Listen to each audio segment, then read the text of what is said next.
your president, 16th President of the United States, Mr. Abraham Lincoln, with that exact speech.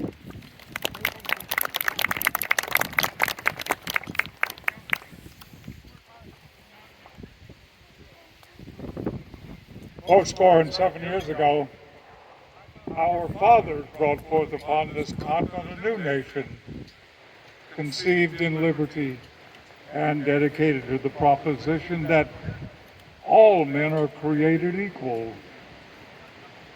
Now we're engaged in the great Civil War, testing whether that nation or any nation so conceived and so dedicated can long endure.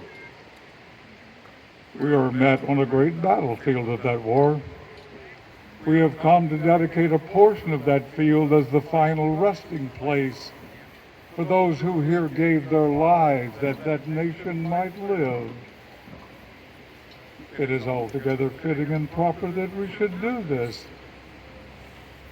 But in a larger sense, we cannot dedicate, we cannot consecrate, we cannot hallow this ground. The brave men, living and dead, who struggled here have consecrated it far above our poor power to add or to detract.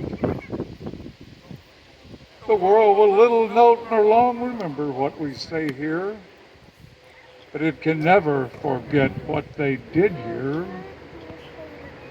It is for us, the living, rather, to be here dedicated to the unfinished work which they who fought here have thus far so nobly advanced.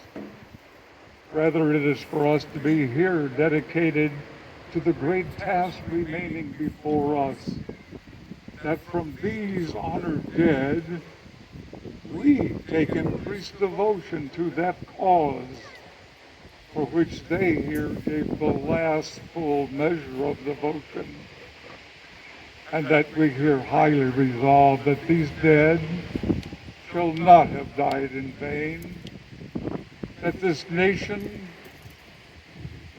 under God shall have a new birth of freedom, and that government of the people, by the people, for the people, shall not perish from the earth.